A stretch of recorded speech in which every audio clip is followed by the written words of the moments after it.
బెంగళూరు నుంచి కొలంబో చెక్కేద్దాం అనుకున్నావా Chevireddy? Liquor scam అంటే ఏంటో కూడా నీకు తెలియదా? మద్యం ముడుపుల సొమ్ము 300 కోట్లు నువ్వు తరలించలేదా? బాలాజీ అన్న నీకు తెలుసా? మరి బాలాజీ అన్నను ఎక్కడ దాచావు చెవిరెడ్డి? సిట్టు వాళ్ళు దాచారని ఫిర్యాదు చేసేవేంటి? మదన్ రెడ్డితో ఇంకో డ్రామా కూడా స్టార్ట్ చేసావా? సిట్ వాళ్ళు మదన్ రెడ్డిని కొట్టారా? 10 మంది అధికారులు కొట్టారా?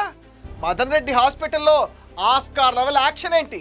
ఎంత స్కెచ్ చేసావు చెవిరెడ్డి? నీ లాయర్ బుర్రంతా వాడేసావుగా. సిట్ వాళ్ళ దగ్గర విచారణ చేసినప్పుడు తీసిన వీడియో లేకపోతే వాళ్ళు అడ్డంగా బుక్ అయిపోయేవారుగా. మదన్ రెడ్డికైనా బుద్ధుండద్దా? ఏఆర్ కానిస్టేబుల్ అయ్యుండి ప్రభుత్వం నియమించిన సిట్ అధికారుల మీద కేసు వేస్తాడా?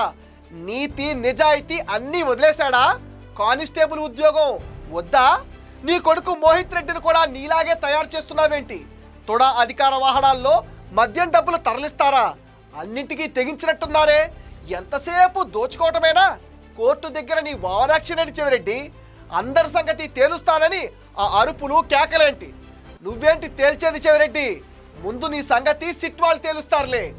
జగన్ అండ చూసుకుని అడ్డమైన పనులు చేసిన నువ్వు కూడా తేల్చేవాడివేనా? ముందు జైలు నుంచి బయటపడు చెవిరెడ్డి.